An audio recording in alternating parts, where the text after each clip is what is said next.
Bonjour tout le monde, bienvenue dans cette vidéo longue. Dans cette vidéo, je vais tout simplement parler un peu de deux événements auxquels nous avons pu participer pour présenter Devil's Quest, à savoir la Beacon et le Club Gaming du mois de juin. Nous étions dans ces deux événements en tant que développeurs pour donc présenter notre jeu. Et ces deux événements se sont passés au même endroit, à savoir le B3. Pour faire simple, je vais commencer d'abord par parler de la Beacon et ensuite je vais parler du Club Gaming. Commençons avec la Beacon. La Beacon est une convention centrée sur la science-fiction. À l'origine, c'était spécifiquement sur Star Citizen, mais ça s'est ouvert au genre de la science-fiction de manière plus générale. C'était un événement ultra intéressant, car à titre personnel, je n'avais jamais participé à une convention avant. Donc c'était assez intéressant d'avoir le point de vue d'un présentateur.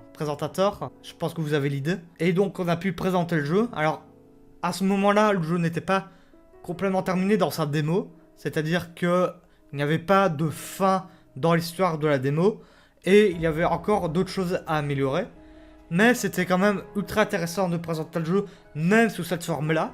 Tout d'abord parce il y a eu forcément des choses à améliorer, même à ce stade-là, donc c'était intéressant d'avoir déjà des retours à ce moment-là, de joueurs, qu'elles soient expérimentés ou non, et nous avons également eu la chance d'avoir JDG à notre stand.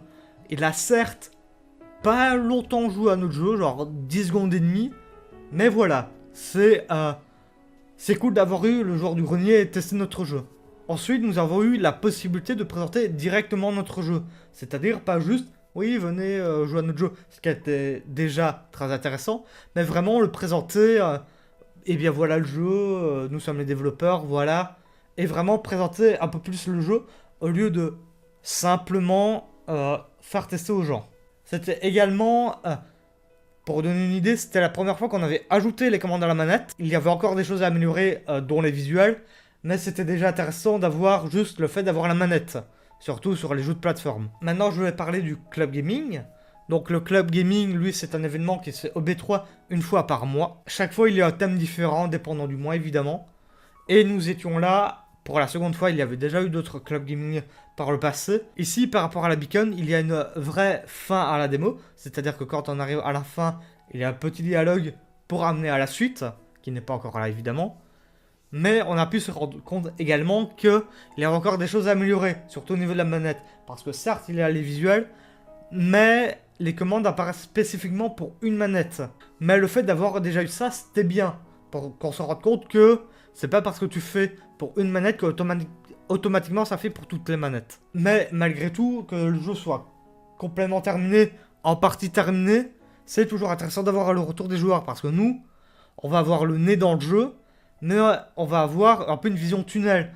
Et à un moment donné, un passage qui va paraître être simple pour nous, va peut-être être compliqué pour les joueurs.